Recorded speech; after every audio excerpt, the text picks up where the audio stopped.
할렐루야, 할렐루야, 반갑습니다. 사랑합니다. 오늘도 예배하는 믿음의 가족들 환영하고 축복합니다. 이 한 주간도 주님의 은혜와 평강이 믿음의 성도들과 함께 하시기를 주의 이름으로 축복합니다. 우리 한번 서로 반갑게 인사 나누겠습니다. 반갑습니다. 사랑합니다. 아멘. 오늘은 신명기 5번째 말씀으로 가나안의 예배신앙이라는 제목으로 하나님 말씀 나누도록 하겠습니다.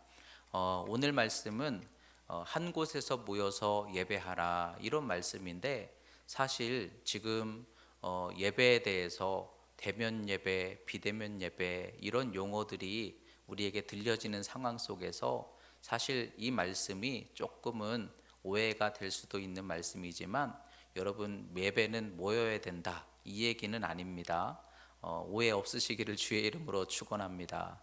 예배는 무조건 모여야 된다 이 말씀이 아니라, 하나님께서 가나안 땅에 들어가 살아가는 성도들에게 분명 유익함이 되도록 말씀을 주셨는데, 그 말씀 속에는 내 이름을 두신 곳으로 그곳으로 모여라, 그것이 우리에게 유익함이 되기 때문에 말씀을 주신 거예요. 여러분, 부모가 자식에게 걱정해서 해라 하는 말씀이 있고 하지 말아라 하는 말씀이 있죠. 그런데 여러분, 왜 그런 얘기를 할까요? 자식을 사랑하기 때문이죠. 부모가 원해서 그런 말씀을 하시는 부모는 없을 거예요. 다 자식 위해서 해라 하지 말아라 하는 이유는 자식을 사랑하기 때문에 자녀를 위해서 그와 같은 말을 하는 것처럼, 오늘 말씀에서도 하나님께서 이렇게 하라 하신 것은 하나님이 원하시기 때문이 아니라 우리를 위함이라는 거예요. 오늘 이 가나안과 같은 인생 속에 수많은 세상의 소리들이 들려오고, 여러분들의 상황의 현실 속에 걱정, 근심, 두려움으로 가득할 수 있는 그런 가나안과 같은 수많은 우리에게 영향을 끼치고 우리를 흔드는 그런 세상 권세 속에서, 여러분 오늘 이 말씀을 통해서 우리는 그래도 이 세상 속에서 믿음으로 승리하고자 한다면 오늘 가나안에서 이와 같은 믿음 생활을 감당하라 하고 주신 이 권면의 말씀이 여러분들에게 소망이 되고 이김이 되고 축복이 되시는 주의 말씀이 되시기를 주님의 이름으로 축원합니다. 가나안 땅에서 예배할 때에는 이렇게 하라 말씀하셨는데, 출애굽기에 보면은 출애굽기 20장 24절에 광야에서는 달랐어요. 이스라엘 백성들이 광야에서 생활할 때는 하나님께서 뭐라고 말씀하셨느냐? 내 이름으로 기념하는 모든 곳에서 예배를 드려라 그랬어요. 광야에 있을 때는 이스라엘 백성들이 어디서든지, 있는 그 자리 어디서든지 하나님께 예배를 드려도 된다 그러셨어요. 물론 각기 소견대로 예배가 각자의 믿음대로 드려질 수 있겠지만, 그러나 광야에 있을 때는 어디에서든지 하나님께 원하는 대로 예배를 드려라 그러셨는데, 오늘 신명기 12장 5절에 보니까 그랬던 하나님이 모세를 통하여 하나님이 이름을 두신 곳, 택하신 곳, 하나님이 계실 곳으로 찾아 나가서 예배하라 이렇게 말씀하고 계시는 거예요. 각기 소견대로가 아니라 이제는 그렇게 하지 말지니라, 이제는 한 곳으로 모일지니라 이렇게 말씀을 하고 계시거든요. 근데 왜 이런 말씀을 강조하실까 하는 것이 오늘 우리가 나누고자 하는 이 신명기 본문 말씀의 내용입니다. 그러면 하나님이 왜 광야에서는 아무 데서나 예배해도 괜찮은데 지금 세상 속에 더불어 살아가고 있는 가나안 땅 같은 우리의 현실 속에서는 왜 그곳으로 찾아와라 하고 말씀을 하실까? 왜 그렇게 하셨는가 하고 말씀을 묵상할 때, 첫째로 우리 신앙의 첫째 목적은 하나님을 만나기 위함이기 때문인 줄 믿습니다. 여러분, 우리 신앙생활 왜 합니까? 하나님 만나기 위해서예요. 여러분들의 믿음은 어디에 있습니까? 살아 역사하시는 하나님을 만남에서 우리의 믿음이 시작되어야 될 줄 믿습니다. 이름을 두신 곳으로 나와라 그랬어요. 여러분, 세상에는 많은 이름이 지어진 곳들이 있어요. 가깝게는 우리 교회 옆에 영화관의 이름. 그러면 거기 가서 뭘 만날 수 있어요? 영화를 만날 수 있죠. 식당이라는 이름, 그리고 거기 가서 식사를 만날 수가 있죠. 술집, 모든 이름들, 그 지어진 이름이 있는 곳에 가면 그 이름에 해당되는 것들을 만날 수가 있어요. 근데 여러분, 이 세상 속에서 하나님이 이름을 두신 곳이 어디예요? 물론 우리는 어디서나 하나님 만날 수 있어요. 그렇지만 하나님이 자신의 이름을 두신 곳이 어디예요? 교회죠. 여러분, 교회는 예수님이 핏값으로 세우셔서 우리의 연합을 통하여 우리의 믿음과 성령의 역사를 통하여 하나님의 은혜와 소망을 회복할 수 있는 곳이 바로 교회이고, 그 교회가 어떤 곳입니까? 하나님을 만나는 곳인 줄 믿습니다. 여러분, 우리가 어디 가서 하나님 만날 거예요? 물론 산에서 기도하다가도 만날 수 있어요. 저도 산기도 들기도 해봤어요. 근데 거기서도 하나님 만날 수 있어요. 그러나 우리가 정말 하나님을 더 만날 수 있는 가능성이 더 많은 곳이 어디예요? 여러분, 세상에서 찾을 것이 아니라 우리는 하나님의 이름을 두신 이 성전에서 하나님을 언제든지 만날 수 있는 저와 여러분들이 되시기를 주의 이름으로 축원합니다. 그리고 가나안에서는 하나님의 만남을 방해하는 것들이 참 많다는 거예요. 광야는 달라요. 제가 예전에 성지순례를 하면서 광야에서, 특별히 시내산에서 예배를 드렸던 적이 있어요. 노을이 지는 빨갛게, 하늘이 막 빨갛게 이제 별들이 솟아나오기 시작하는 그 상황 속에서 여러분, 어둑어둑한 그 시내산 주변은요 온통 광야 산들만 보이는데, 거기서 이렇게 둘러앉아 가지고 찬송을 부르는데 여러분, 다른 것들이 생각날까요? 오직 찬송에 집중이 되고요, 말씀을 전하는데 말씀에 방해되는 것이 없고요, 함께 예배하는 성도들이요 눈을 들면 하늘의 별이 보이고 또 하늘이 보이고, 여러분 그곳에서는 예배가 방해될 수 있는 것들이 별로 없더라고요. 그러면서 마음으로 집중을 하고 연합을 하면서 하나님께 예배를 드렸던 그런 경험이 있어요. 여러분, 광야라는 곳은 그런 곳이에요. 광야가 어떤 곳입니까? 광야는 온통 말 그대로 메마른 땅만 있고 눈을 들면 하늘과 별만 보이는 곳이에요. 여러분, 우리 인생의 광야가 마치도 그런 것 아닙니까? 하나님만 보이도록 만드는 곳이 광야예요. 여러분, 우리가 혹시라도 하나님이 여러분들의 믿음의 길을 걸어가고 이끌어 가실 때 광야와 같은 상황에 머물게 하신다면, 광야는 그때 뭐 해야 됩니까? 눈을 들어 하나님 바라봐야 될 때인 줄 믿으시기 바랍니다. 광야는 하나님만 볼 수밖에 없는 곳이에요. 그렇지만 하나님을 바라보니까 광야에서는 만나가 내렸고, 고기를 먹고 싶다 하면 메추라기를 주셨고, 구름기둥 불기둥으로 인도하셨던 것처럼 우리가 인생의 광야와 같은 상황을 만날 때는 하나님을 바라보고 하나님이 부어주시는 은혜로 살아가야 할 때가 광야이니, 여러분 그때에는 하나님으로 다시 회복할 수 있는 우리 믿음의 성도들이 되시기를 주의 이름으로 축원합니다. 근데 광야에는요 다른 게 안 보이니까, 뭐 보이는 게 없으니까 하나님을 자연스럽게 바라보고 예배하는 것이 되는데, 우리가 살아가고 있는 가나안 같은 이 세상 속에서는요 예배하는 것이 사실은 참 쉽지 않잖아요. 방해를 많이 받잖아요. 예를 들어서 여러분, 우리가 식당에서 기도만 하는 것도 그래요. 이렇게 함께 이제 식사를 하기 위해서 식사 기도를 하고 있는데 이상하게 그럴 때에 음식을 갖다 놓는 경우들이 꼭 있죠. 그리고 옆에서 기다리고 있는 경우들이 있죠. 주문 받으시려고. 그러면 기도를 하다가도 그게 이제 의식이 되니까 기도도 잘 못하겠고, 자꾸 이제 기도도 빨리 끝내야 될 것 같고, 이런 상황들이 많이 생기거든요. 커피숍에서 예배를 드린다. 여러분, 이거 방해되고요, 하나님께 집중되기가 사실은 더 어렵잖아요. 가정에서 예배를 드릴 때도 그래요. 이상하게 가정에서 평소에는 안 그랬는데 예배만 드리려고 하면은 이상하게 그렇게 전화가 오죠. 여러분 경험해 보셨나요? 이상하게 예배를 드리려고 집중하려고 하는데 전화가 온다든지, 가게에서 예배 드리면은 평소에는 안 그러다가 갑자기 그때 따라 손님이 오시죠. 그래가지고 막 예배가 집중이 안 되도록 하는 상황들, 가나안에는 수많은 우리에게 방해가 되고 엉뚱한 것들을 바라보도록 하는 많은 영향력이 되는 것들이 너무 많더라는 거예요. 예전에 제가 이제 작정하고 기도를 했던 적이 있어요.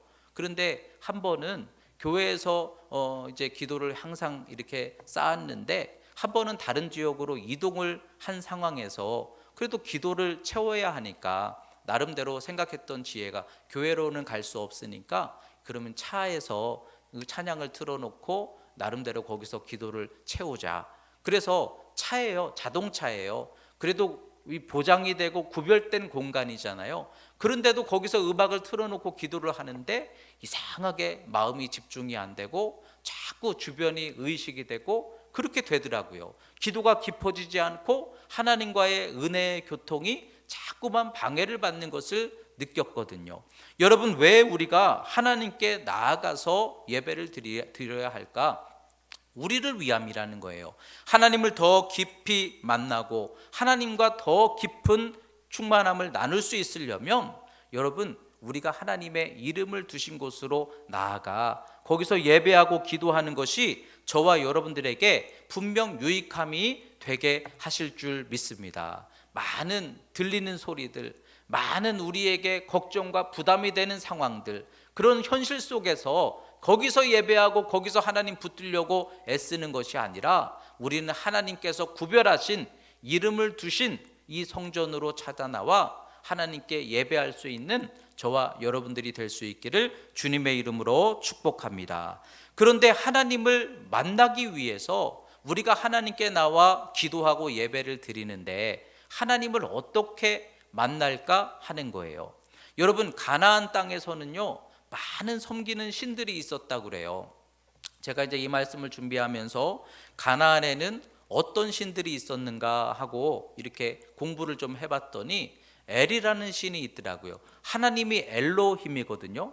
근데 하나님은 아닌데 하나님 같은 엘이라는 신이 있었어요. 그리고 물질의 신, 다산의 신, 바알신 많이 들어보셨죠? 엘이라는 신, 바알신 또는 곡식의 신, 다곤, 이런 신들이 이제 이 가나안 땅에는 많이 있었어요. 왜 그런 신들을 섬겼을까? 농사를 지을 때 비가 내려야 하니까, 열매가 많이 맺혀야 되니까, 이왕이면 많은 축복을 얻기 위해서 그들은 신을 섬기고 신에게 빌었다는 거예요.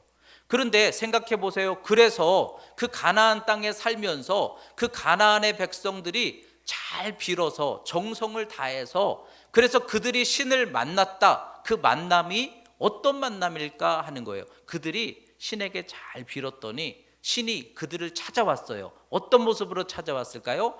비가 내리는 모습으로, 안개가 덮이는 모습으로, 또는 열매가 많이 맺히는 모습으로, 새끼를 많이 낳는 모습으로 그들이 섬겼던 신을 그들이 하나님이 찾아왔다, 내가 섬기는 신이 찾아왔다 하고 하나님 앞에서 기뻐할 수 있었던 그들이 생각하는 만남은 물질이라는 거예요. 세상에서 잘 되고 번성하고 뭔가 많이 맺히고 그러면 그 신을, 내가 의지했던 그 신이 열매로 나를 찾아왔구나, 그렇게 생각했다는 거예요. 근데 여러분, 하나님을 만난다, 하나님이 나와 함께 하신다라는 게 잘 되는 모습으로만 하나님을 만나야 되는 건가요?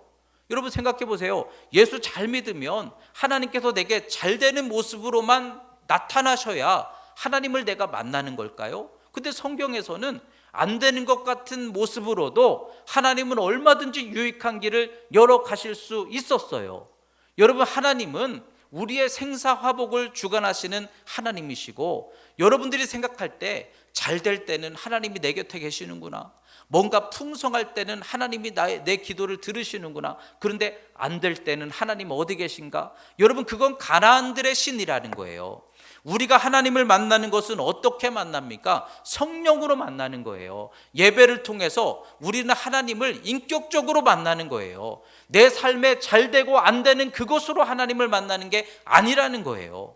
그래서 가나안의 우상숭배처럼 잘 되고 안 되고 거기서 내가 정성을 다했더니 신이 나를 찾아와 축복해줬다, 그런 식의 신앙이 아니라 이름을 두신 곳으로 올라와서 거기서 하나님을 만나고 거기서 믿음을 얻고 거기서 축복을 열어가는 것이, 이것이 우리의 신앙이라는 거예요.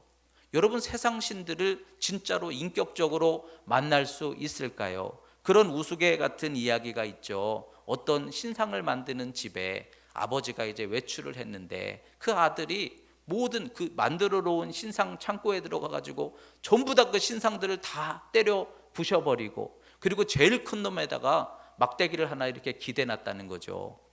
아버지가 돌아왔어요. 아버지 얼마나 무서웠는지 몰라요. 왜? 저놈들이 막 서로 치고받고 싸우고 난리가 났어요. 그런데 저 제일 큰 놈이 전부 다 부셔버리고 저놈 하나만 남았어요. 그랬더니 아버지가, 에이 놈아, 거짓말하지 마라. 어떻게 저 녀석이 전부 다 부셔버리고 자기만 남았냐? 그러니까 이 아들이 하는 말이, 그렇죠 아버지. 그런데 저 막대기도 하나 못 드는 저 우상을 뭐하러 만들고 거기다 갖다 빌고 그럴까요? 이렇게 얘기를 했다는 거예요. 여러분, 우상을 섬긴다라는 것은요, 그 신을 진짜로 만나는 게 아니잖아요. 거기다 빌어가지고 나타나는 결과를 가지고, 야, 그 신이 나를 만나줬다, 이렇게 생각을 하는데, 여러분, 그것이 아니라 우리 성도의 믿음은 성령을 통하여 직접 하나님을 인격적으로 만날 수 있다는 거예요. 하나님이 이름을 두신 이곳에서 여러분 성령의 충만함을 받을 때, 하나님께서 나를 만나 주시면, 내가 하나님을 알게 되면, 하나님이 내게 힘 주시면, 여러분, 우리는 그 하나님의 만남과 하나님이 주시는 생명 붙잡고 얼마든지 잘 되든 안 되든 기쁘든 슬프든 어떤 상황 속에서도 우리는 믿음으로 세상을 감당할 수 있는 것, 이것이 성도의 믿음인 줄 믿으시기 바랍니다. 그러니까 여러분, 우리가 그 이름을 두신 곳에 찾아 나와서 우리는 뭐 합니까? 하나님께 내 인생의 문제가 잘 되기를 빌기 전에 우리는 먼저 하나님을 만나기 위해서 이곳에 나오는 거예요. 하나님의 살아계신 하나님, 우리에게 성령으로 찾아오시는 하나님, 우리의 마음속에 생명과 소망을 부어주시는 하나님, 여러분, 그 하나님을 만나는 그 믿음에서부터 우리는 신앙을 시작해 나가야 될 줄 믿습니다. 오순절 마가다락방에 성령 충만함을 통하여 120명이 불의하고 어둡고 절망으로 가득한 인생을 오히려 다 덮어버리고 이겨나갔던 것처럼, 여러분, 성령이 우리와 함께 하시면 이길 힘 주실 줄 믿습니다. 감당할 지혜 주실 줄 믿습니다. 여러분들을 통해 하나님의 축복을 이루어가게 하실 줄 믿습니다. 그래서 그 땅에 들어가면 그 땅에 있는 모든 신상들을 다 부셔버리고 그 이름을 멸하라 그랬어요. 그 이름을 멸하라. 신앙이라는 건 뭡니까? 어떤 상황에서도 하나님의 이름만 드높이도록 하는 거예요. 이것이 믿음이라는 거예요. 저는 목회를 하고 있지만 참 감사한 것은 저희 가정이 시간이 지나면 지날수록 하나님의 이름만 남아있는 게 너무 감사해요. 목사라고 저도 똑같아요. 저도 인간이기 때문에 세상에서 성공하려면 아이들한테 공부 잘해야 돼, 이런 말 저도 할 수 있어요. 때로는 하기도 해요. 공부 잘해야 성공할 수 있어. 좋은 직장 들어가야 그래도 안정될 수 있어. 좋은 사람, 이런 사람들 쫓아가야 너도 승리할 수 있어. 이렇게 가르칠 수 있어요. 근데 그것이 어떻게 보면은 세상에서 존중하는 이름들이에요. 세상에서 성공하려면 인류대학 가야 되고 공부 잘해야 되고 뭐 취직 잘해야 되고. 그런데 여러분, 하나님의 이름으로 그것들을 덮어버린다는 게 뭐예요? 하나님이 축복하시면 되는 거예요. 여러분, 공부 못해도 하나님이 축복하시면 되는 거예요. 직장이 변변치 못해도 하나님이 축복하시면 되는 거예요. 안 될 것 같은 상황 속에 있어도 하나님이 역사하시면 되는 거예요. 예전에 어떤 성도들이 최근에 찾아왔는데 그런 얘기를 하는 거예요. 마스크를 잔뜩 싸갖고 왔어요. 뭐 아주 그렇게 많지는 않아요. 근데 이만큼 갖고 와가지고 주면서, 목사님 그래도 이거 제일 필요할 것 같아서 가지고 왔어요. 그러면서 가까운 사람 누군가가 있는데 사업을 해도 안 되고 모든 걸 해도 다 안 되고, 그래서 완전히 망했고 마지막에 이제 겨우 그래도 어떻게 뭐 그런 상황이 돼서 마스크를 이렇게 이제 만드는 공장을 겨우 이제 마지막 희망으로 붙잡고 시작을 했는데 코로나가 터져가지고 대박이 났대요. 그러면서 하는 말이, 야, 그래도 하나님께서 열어주시면 된다는 거죠. 여러분 다 안 되는 것 같아도 하나님이 될 길을 내 손으로 감당하게 하시면 되는 거예요. 우리는 그 이름으로 모든 것들을 덮을 수 있어야 될 줄 믿습니다. 그래서 우리 아이들도요, 참 너무 감사한 게, 필요한 게 있잖아요. 그러면 아빠한테 얘기하면 사줄 수 있잖아요. 엄마한테 상의하면 도움이 될 수 있잖아요. 근데 우리 아이들은 물론 얘기를 하지만 하나님께 기도해요. 하나님께 기도해요. 하나님이 주신다고 생각해요. 모든 것들은 하나님께 달렸다고 생각해요. 여러분 그게 얼마나 감사한지 모르겠어요. 그러면서 오늘 말씀을 준비하며 참 더 감사한 것은 우리 가정에 다른 신들의 이름이 나오지 않고 오직 하나님의 이름만 덮여지는 것이 참 너무 감사하다. 하나님 감사합니다. 여러분 이것이 우리가 가나안 땅에서 세워가야 하는 믿음이라는 거예요. 여러분 어떤 이름들이 아직도 내게 영향력이 되고 소망이 되고 있습니까? 근데 그런 이름들을 다 멸해버리고 이제는 그런 이름들 부를 자체도 기쁨도 없고 하나님의 그 이름이 하나님이 나를 축복하시고 나를 구원하신다, 이렇게 고백할 수 있는 신앙, 이것이 가나안에서 우리가 붙들어야 하는 첫 번째 신앙이라는 것이죠. 여러분 그 이름을 두신 곳에서 성령으로 하나님을 만나시고 하나님의 이름이 여러분들의 인생에 가장 높이 올려져서 모든 세상의 이름들이 덮여질 수 있는 그런 하나님으로 승리하는 우리 믿음의 성도들이 다 되시기를 주의 이름으로 축원합니다. 두 번째로 그 이름이 있는 곳에 올라와서 하나님께 번제와 제물을 드려라, 이렇게 말씀을 하시는데, 이 번제를 드린다라는 것은요, 여러분 하나님 예배의 가장 첫 번째 예물은 번제예요. 근데 번제를 왜 드립니까? 하나님께서 그 양을 받으시고 잡수시고 맛있게 잘 먹었다, 기분 좋다, 내가 너를 축복하마, 그게 번제가 아니잖아요. 번제를 왜 드립니까? 번제는 그 양이 대신 죽음으로 내 죄가 덮어져서 하나님과 내 사이가 멀어졌어요. 하나님의 은혜가 요즘은 좀 안 보이는 것 같아요. 근데 다시 그 은혜를 회복하는 거예요. 언약 갱신이라고 표현하죠. 하나님과의 막혔던 관계를 다시 풀어내기 위해서 번제를 드리는 거예요. 그러면 하나님께 예배하면서 번제의 예물을 드리는 목적은 하나님이 그 예물을 받으시기 위함이 아니라 나를 다시 하나님 앞에 회복하기 위해서 드리는 제물이 번제의 제물인 줄 믿습니다. 그런데 이제는 양을 잡지 않아도 되죠. 누구로 나아가면 돼요? 예수 이름으로 나아가면 돼요. 여러분들이 언제든지 하나님의 은혜가 요즘에 좀 안 보이는 것 같아, 하나님 앞에 내가 뭔가 막혀진 것 같아, 부족한 것, 죄가 있는 것 같아, 그럴 때마다 우리는 항상 어떻게 하면 돼요? 예수 그리스도의 이름을 붙들고 하나님께 나아가면 우리는 다시 하나님의 은혜를 회복할 수 있게 되는 거예요. 그래서 오늘도 여러분들은 하나님 앞에 나와 예수 그리스도의 이름 권세에 의지하여 예배할 때 하나님이 여러분들을 다시 안아주시고 하나님이 여러분들을 품어주시고 여러분들의 죄를 덮어주시고 다시 소망을 열어주시는 하나님의 구원이 열려지게 될 것을 믿으시기 바랍니다. 그래서 우리는 예수님을 통하여 무엇을 회복합니까? 나를 회복하는 거예요. 왜 그게 중요합니까? 내가 복이기 때문에, 내가 축복의 복이기 때문에. 오늘 말씀에 내 손으로 행하는 모든 것들이 복이 되게 하시겠다. 여러분 이 말씀은요, 복은 나를 통해 시작된다는 말씀인 거예요.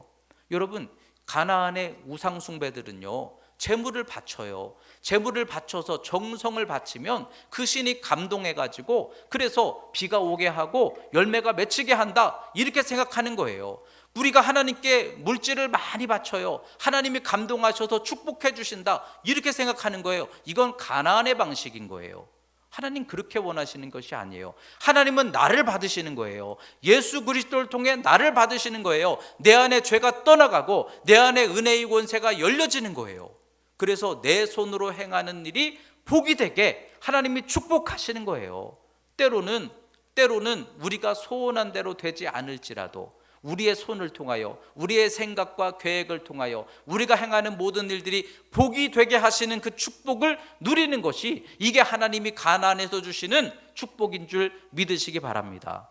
그래서 우리가 예배를 왜 드립니까? 하나님 앞에서 나를 회복하기 위해서, 하나님 앞에서 내 존재를 회복하기 위해서.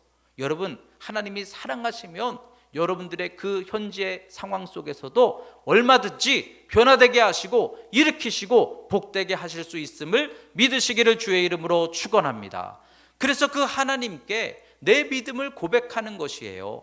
예물을 드리는 것은 그 예물을 드리는 것 자체가 축복이 아니라 그 예물 속에서 내 믿음을 고백하는 거예요. 11조를 믿음의 고백이라고 말하죠. 내가 하나님을 믿는다는 거죠. 하나님을 신뢰한다는 거죠. 하나님을 의지한다는 거죠. 그런데 여러분, 우리가 물질을 가지고 신뢰합니다, 의지합니다 그럴 때 거기다가 내가 어떻게 보면 믿음을 거기다가 드리게 되는 거예요. 증권, 주식 투자를 할 때 내가 거기다가 의지합니다. 내 마음이 거기에 있습니다. 내 인생을 거기에다 걸겠습니다. 내가 의지하고 소망하는 것은 주식입니다. 그러면 거기에다가 많은 물질을 갖다가 바치는 거예요. 그 물질 속에 뭐가 들어있어요? 믿음의 고백과 신뢰가 들어있는 거예요. 내 거래처가 내 소망입니다. 그러면 거기다가 감사의 마음과 거기다가 내 신뢰의 고백을 거기다가 쌓아놓게 돼 있어요. 내가 장사하는 것이 내 인생의 기대이고 소망입니다. 그러면 전부를 가져다가 거기다 쏟아붓는 거예요. 어떤 사람은 자식이 내 소망입니다. 그러면 자식에다가 전부를 거기다 쏟아붓는 거예요. 물질이 거기로 가면서 거기에 내 마음과 기대가 거기로 가고 있는 거예요. 그런데 여러분, 우리가 그것이 아니라 정말 하나님이 내 소망입니다 라고 한다면 물질을 드리는 게 중요한 게 아니라 그 물질 속에 내 마음의 고백이 함께 드려지는 것인데, 여러분, 우리는 자식을 향하여 기대하는 것만큼 소망하는 것만큼 하나님을 소망하고 있었는가 하는 것이죠.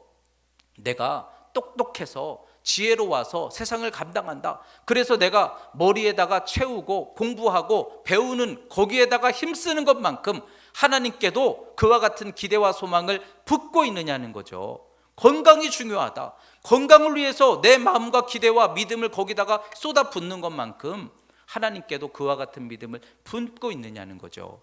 여러분, 예물을 드린다라는 의미가 올라와서 번제와 각종 예물을 드려라, 헌금하라, 그 얘기가 아니에요. 우리의 모든 각종의 소망과 감사와 기대와 믿음이 어디에 있느냐? 그래도 하나님께 있다면, 물질이 있는 곳에 마음이 가는 거 아니겠습니까? 여러분, 하나님을 기대한다면 거기다가 내 마음을 드려야 만든 거예요. 여러분, 우리는 세상에 우리가 신뢰하고 기대하고 소망하는 것들만큼 감사하면 거기다 감사 표현하잖아요. 고마워서 그냥 못 지나가잖아요. 기대하는 만큼 거기다가 심어놓고 투자하잖아요. 그러나 우리가 정말 하나님이 우리의 진정한 소망이라고 한다면 하나님께 물질을 통하여 내 마음을 담아야 된다는 거예요. 물질을 많이 들여서 복 받을 수 있으면요, 저도요 대출 받아서 헌금해요. 많이 드리면 많이 주신다, 그러면요 왜 못해요? 대출 받아서라도 헌금하죠. 하나님은 그걸 원하시는 게 아니라 헌금을 11조를 많이 할 수 있는 내가 되기를 원하시는 거예요. 하나님이 나라는 존재를 복되게 하셔서 하나님께 받은 만큼, 하나님이 축복하시는 만큼 내 믿음과 감사를 드릴 수 있는 존재가 되는 게 복인 거예요.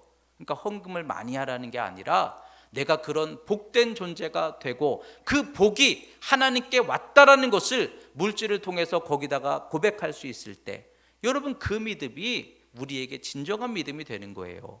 여러분들에게도 그와 같은 축복된 역사가 있게 되시기를 주의 이름으로 축원합니다. 그래서 여러분들이 복이 되시는 거예요. 여러분들이 오늘도 예배 속에 성령이 충만하게 임하셔서 지금 어렵고 힘든 현실 속에 있지만 이상하게 지혜가 열리고 담대함이 열리고 소망이 열리고 은혜가 나를 통해 흐르게 하시고 만남의 소망이 나를 통해 이루어지게 하시는 여러분들이 복이 되시고 여러분들이 승리하게 하시는 믿음에 굳게 서는 우리 복된 신앙들이 되시기를 주의 이름으로 축복합니다. 마지막으로 올라와라 라는 말씀은, 거기서 올라와서 예배하라, 그 말씀은 하나님께 맞추라는 것이죠. 하나님이 내 삶에 찾아와 주세요가 아니에요. 내가 올라가서 하나님께 맞추겠습니다, 이거예요.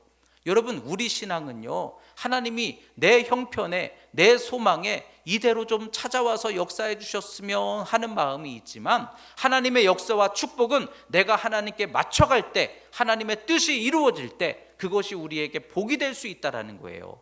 가나안에 수많은 상황들, 문제들, 현실들이 많이 있어요. 하나님, 저는 이런 어려움이 있어요. 하나님, 저는 이런 고민이 있어요. 그럴 때 하나님이 거기로 찾아오시도록 구하는 게 아니라 하나님께 찾아 올라가서 하나님의 은혜로 충만하게 되면 내 삶의 문제를 이길 힘과 지혜와 능력이 하나님으로부터 내게 주어진다, 이 말씀이에요.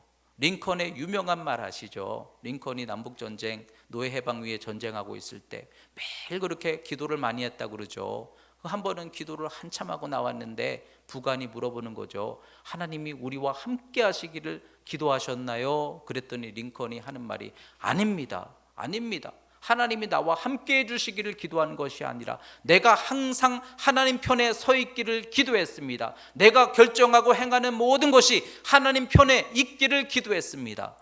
여러분, 이것이 이 땅에서의 이김의 지혜가 된다라는 거예요.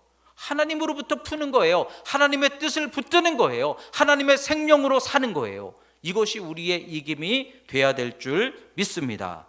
태풍 마이삭이 지나갔어요. 얼마나 바람이 강하던지, 바람이 너무 세니까 막 창문이 흔들리고, 그래서 새벽 3시에 깨서요, 창문도 걱정이지만 이렇게 저는 우리 교회 종탑을 바라보면서 십자가 괜찮나, 교회 괜찮나, 계속 그것만 쳐다보고 있었어요, 3시부터. 근데 다행히 이 태풍이 그래도 은혜롭게 잘 지나갔어요. 물론 많은 피해를 봤지만. 그런데 또 이어서 더 큰 태풍이 온대잖아요. 하이선이 오는데, 이거는 더 강한 바람인데 내륙을 관통한대잖아요. 여러분, 이거 어떻게 할 거예요? 막 뭐 축대를 쌓을 거예요, 제방을 쌓을 거예요, 테이프 붙일 거예요. 하나님께 기도할 수밖에 없잖아요. 그래서 제가 어제도 이제 중보기도 하면서 여기에서 기도하다가, 우리 성도들 위해 기도하다가, 그러면서도 하나님께서 여기서 열으시면 거기서 풀으실 수 있으시니, 여기서 열리면 되는 것이니 하나님 간절히 소원합니다. 태풍이 없어지게는 할 수 없겠지만, 거기까지는 제가 믿음이 없지만 그래도 이 방향만 조금만 바꿔줬으면 좋겠습니다. 그래도 내륙으로 안 지나고 옆으로 이렇게 지나갔으면 좋겠습니다. 그렇게 이제 기도를 간절하게 하고서 여러분들에게 이제 문자를 보냈어요. 소심하게. 그래도 하나님이 이렇게 피해가게 해주실 줄 믿습니다. 근데 진짜로 피해갈 줄 알았으면 그냥 아주 담대하게 선포할 걸 그랬어요. 근데 여러분, 얼마나 감사해요. 정말 관통합니다. 얼마나 제가 걱정이 되는지, 이 더 센 태풍이 우리나라를 지나가면 얼마나 많은 피해와 어려움이 있을까 걱정이 되든지. 그래서 기도하는데, 그래도 여기서 풀으면 거기서 풀릴 거라는 확신이 있어가지고 아무런 대책도 없지만, 방법도 없지만, 하나님 조금만 방향만 좀 바뀌어지게 해주세요. 그랬더니 정말 하나님께서 바꿔지게 해주시는 것이죠. 여러분, 다행히 이제 물론 우리나라 걸쳐 지나가지만 방향이 바뀌었다고 하잖아요. 여러분, 중요한 것은 하나님 앞에서 우리는 문제를 바라보고 씨름하지만 하나님을 회복하면, 여기서 풀면 우리의 삶의 문제는 하나님께서 거기서 풀으신다는 거예요. 그 문제 붙잡고 씨름하지 말자는 거죠. 하나님 붙잡고 하나님의 은혜가, 성령의 역사가 내게 임하는 것을 붙들고 살아가는 것이, 그게 우리의 신앙이 돼야 된다는 거예요. 문제가 열리느냐 닫히느냐, 그게 뭐 중요해요? 안 열리면 어때요? 내 원하는 대로 안 되면 어때요? 그래도 기도하고 하나님이 나와 함께 하시면 주님의 뜻이 이루어질 거야. 저는요, 너무 감사한 게, 목회를 하면 할수록 하나님이 그 마음속에 평안을 주세요. 되면 좋지만 안 되면 어때? 하나님 뜻인데. 그러나 하나님 나와 함께 하시면 되지. 하나님 우리 성도들과 함께 하시면 되지. 제가 지난주에 작정한 것처럼 이 한 주간 동안에 우리 성도들 위해서 중보기도를 시작을 했어요. 그래서 매일 새벽마다 이름을 부르고 기도하고, 새벽 예배가 없으면 낮에 이제 기도하고, 그러면서 이제 한 사람 한 사람의 이름을 부릅니다. 어떤 분들은 제가 생각이 안 나면 거기다 메모를 해서 이분은 뭐 어떤 분, 이렇게 이제 이렇게 알 수 있도록, 기억나도록 메모까지 해놓고 이제 이름을 부르며 기도를 합니다. 근데 이름을 부르면 얼굴이 떠오르죠. 얼굴이 떠오르면 여러분들의 상황이 대충 다 떠올라요. 그러면서 어떤 기도가 필요하겠구나 하는 것들이 생각이 나요. 그런데 지금은요, 그래서 그 여러분들에게 필요한 문제를 붙들고 기도하느냐, 그렇게 안 해요. 예전에는요, 여러분들의 문제 붙들고 씨름하는 게 목회자의 역할이라고 생각했어요. 근데 지금은 그 기도 안 해요. 그 기도도 물론 하지만 먼저 기도할 게 있더라고요. 먼저 문제가 있지만, 지금 삶이 어렵지만, 그러나 하나님 먼저 우리가 구할 것은 성령님 그분에게 임재하여 주시옵소서, 예수님의 보혈로 덮어 주시옵소서, 속 사람이 강건하게 하여 주시옵소서, 생기로 호흡하게 하여 주시옵소서, 성령으로 기름 부어 주시옵소서. 이 기도를 먼저 드려요. 여러분 생각해 보세요. 문제가 해결되느냐 안 되느냐보다도 더 중요한 것은 주님이 그분을 만나 주시고 예수님의 보혈로 덮어 주시고 하나님이 빛으로 임재하여 주시면 문제가 있어도요, 이길 힘이 있으면 문제가 안 돼요. 그리고 지혜를 주시면 풀어나갈 수 있어요. 하나님께서 그 사람과 성령으로 함께 하시면 문제가 아니더라는 거예요. 여러분, 우리가 구할 것은 먼저 성령이라는 거예요. 하나님의 은혜라는 거예요. 하나님을 충만히 채우고 삶을 하나님께 맡기면 넉넉히 이길 수 있는 거예요. 근데 문제만 붙들고 씨름하다가는 그게 안 풀어지면 하나님 나와 함께 안 하시는가? 그리고 가나안들 신들처럼 착각해요. 하나님은 문제가 풀어지는 곳으로 만나는 게 아니에요. 하나님은 성령으로 만나는 거예요. 그리고 성령이 나와 함께 하시면 우리는 어떤 상황 속에서도 하나님 안에서 승리할 수 있어요. 오순절 성령의 역사와 같이 여러분, 세상은 어둡고 세상은 온갖 세상의 신들로 가득할지라도 불받은 성령 충만함을 받은 120명이 세상을 다 덮어버린 것처럼 여러분들이 믿음으로 굳게 서면 어려운 현실도 이길 수 있어요.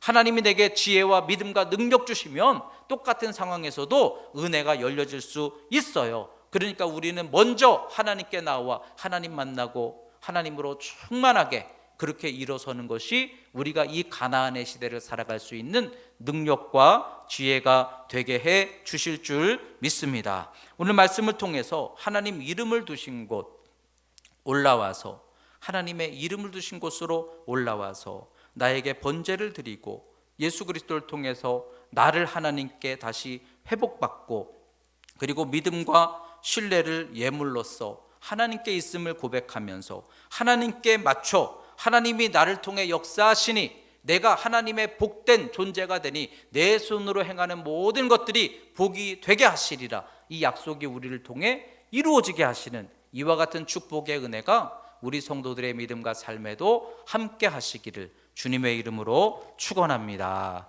아멘.